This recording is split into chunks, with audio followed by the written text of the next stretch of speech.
걷기 열심히 하셨는데 뱃살이 그대로예요? 이유 있어요. 의지 문제 아니에요. 제 환자 중에 6개월 동안 매일 1시간 걷기 하신 분이 계셔요. 몸무게 2kg 빠졌고 뱃살은 그대로였어요. 운동 방식 딱 하나 바꿨는데 한 달 만에 허리 둘레 4cm 줄어들었어요. 지금 걷기 열심히 하는데 뱃살 그대로이신 분들, 이 환자분이랑 똑같은 상황이에요. 오늘 딱 3가지만 말씀드릴게요. 왜 걷기로 뱃살이 안 빠지는지, 집에서 10분 만에 뱃살 태우는 방법, 그리고 운동보다 더 중요한 마인드셋, 끝까지 보시면 오늘 주무시기 전에 바로 하실 수 있어요. 왜 걷기로는 살이 안 빠질까? 걷기가 건강에 좋다? 맞아요. 저도 부정 안 해요. 근데 걷기가 뱃살을 뺀다는 건 다른 얘기예요. 1시간 걸어서 태우는 칼로리 밥 한 공기도 안 돼요. 그리고 시간 지나면 몸이 적응해버려요. 한 달 지나면 같은 거리를 걸어도 칼로리 소모가 줄어들어요. 그래서 열심히 걸어도 어느 순간 정체가 오는 거예요. 한의학에서 뱃살은 단순히 많이 먹어서 쌓인 것이 아니에요. 담음, 정체되어 순환이 안 되는 상태예요. 9년 동안 다이어트 환자 보면서 알게 된 사실이에요. 이게 왜 중요하냐면 정체된 걸 흘려보내려면 대사의 불을 크게 키워야 되거든요. 산책 수준의 자극으로는 그 불이 켜지기가 어려워요. 그러면 뱃살 빼려면 뭘 해야 되냐고요? 대사 불꽃을 키울 수 있는 운동이어야 해요. 근데 헬스장 가서 힘들게 하실 필요 없어요. 집에서 하는 뱃살 빠지는 10분 운동. 오늘 운동 3가지 다 서서 하실 거예요. 기구 없어요. 점프 없어요. 무릎에 부담 없어요. 근데 복부가 제대로 쥐어 짜집니다. 어떻게 서서 하는 운동이 뱃살을 태우냐고요? 하면서 느껴보세요. 설명보다 몸이 먼저 알아요. 1번. 크로스 토 터치. 다리를 어깨 넓이 2배 정도로 넓게 벌려요. 발끝은 살짝 바깥쪽을 향하게 해주시고 무릎은 살짝 굽히셔도 돼요. 고관절을 뒤로 빼면서 상체를 숙이는 거예요. 허리는 구부리지 말고 쭉 편 채로 복부에 힘을 유지한 채로 손끝이 반대쪽 발에 닿으면 돼요. 안 닿아도 괜찮아요. 최대한 뻗는 게 포인트예요.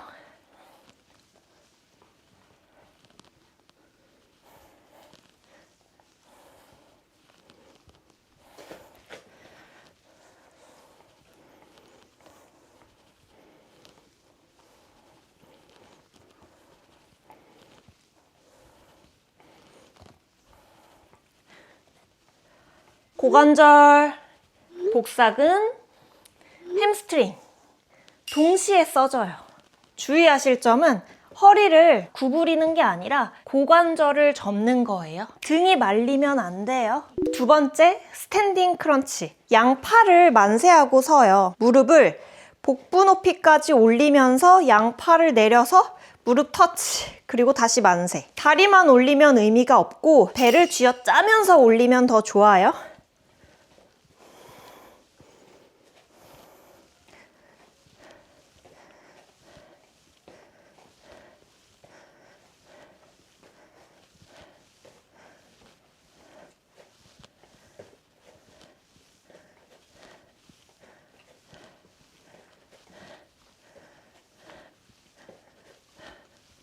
바닥에 누워서 하는 크런치 동작을 서서 하는 거예요. 서서 하면 이렇게 균형을 잡아야 하니까 코어 전체가 개입해요. 같은 동작인데 효과는 더 커요. 그래서 제가 이 동작을 고른 거예요. 단 체력이 부족하신 분은 천천히 하셔도 돼요. 저도 이렇게 숨이 찹니다. 속도보다 복부를 쥐어짜는 감각이 먼저예요. 3번째, 핸드 투 토 터치. 똑바로 서서 한쪽 다리를 앞으로 쭉 뻗어 올리면서 동시에 반대쪽 손을 뻗어서 발끝에 터치해요. 다리는 무릎을 최대한 펴고 올리세요. 발끝이 손에 닿지 않아도 괜찮아요. 최대한 뻗는 게 포인트예요. 좌우 번갈아서 반복하시면 돼요. 이때 상체가 앞으로 살짝 숙여지면서 복부가 조여지는 느낌이 나야 돼요. 그 느낌이 있으면 제대로 하고 계신 거예요.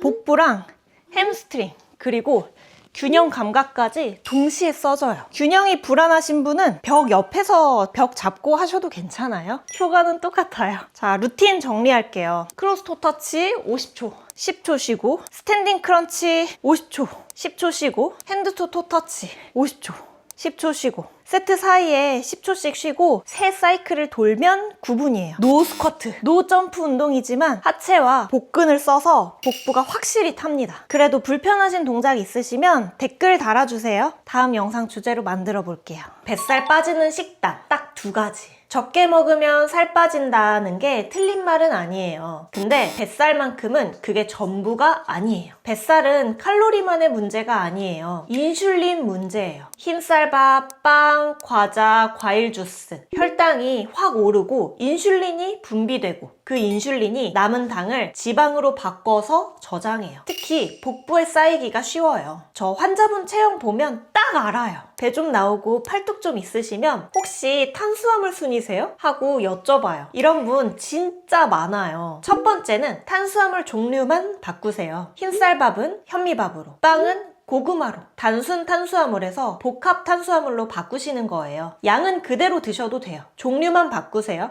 2번째는 먹는 순서만 조절하시면 돼요. 야채 먼저, 단백질 다음, 그리고 탄수화물은 마지막. 같은 밥을 먹어도 혈당 오르는 속도가 달라져요. 뱃살 쌓이는 속도도 달라지고요. 이게 한의학에서 말하는 비위 기능을 살리는 방법이에요. 소화가 잘 되는 몸을 먼저 만드는 거예요. 마인드셋, 이거 없으면 다 무너질 수 있어요. 스트레스 받으면 뱃살이 쪄요. 이게 느낌이 아니에요. 호르몬 현상이에요. 스트레스를 받으면 코티솔이 분비가 되는데 인슐린 저항성을 증가시키고 복부에 지방을 축적시켜요. 야식이 당기는 게 의지의 문제가 아니에요. 몸의 메커니즘이에요. 그러니까 나를 탓하지 마세요. 살이 안 빠지는 게 게을러서가 절대 아니에요. 방법이 맞지 않았던 거예요. 아주 작은 습관의 힘이라는 책에서도 나오는 얘기인데요. 새 습관은 이미 하는 행동에 연결해야 오래 간대요. 저는 퇴근하고 집에 도착하자마자 옷 갈아입고 바로 나가요. 퇴근 후에 운동을 연결시켜서 5년 넘게 이 루틴을 유지하고 있어요. 당연한 걸로 만들었더니 하기 싫은 날도 고민 없이 러닝하게 나가게 되더라고요. 퇴근하면 운동하는 시간까지 일이라고 셀프 가스라이팅 하는 거예요. 여러분도 딱 하나만 정해보세요. 아침에 눈 뜨고 일어나자마자 옷 갈아입고 나가거나 아니면 점심 먹으면 바로 회사 근처 20분 산책하시는 거예요. 뭐든 딱 하나만요. 그 작은 행동 하나가 큰 결과를 이뤄내요. 정리할게요. 걷기만으로는 뱃살이 안 빠져요. 대사를 자극해야 해요. 오늘 10분 루틴 자기 전에 딱 한 번만 해보세요. 탄수화물 종류 바꾸고 먹는 순서 바꾸세요. 양은 그대로도 괜찮아요. 안 빠지는 살은 없어요. 빠지는 몸을 먼저 만들지 않았을 뿐이에요. 오늘 제 영상 보시고 운동 시작하신 분 댓글에 시작했어요 하고 한마디만 남겨주세요. 무릎이나 관절 때문에 이 운동도 힘드신 분은 댓글 달아주세요. 제가 다음 영상 주제로 만들어 볼게요. 오늘도 함께 해주셔서 감사합니다. 안녕.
오빠도 인사해.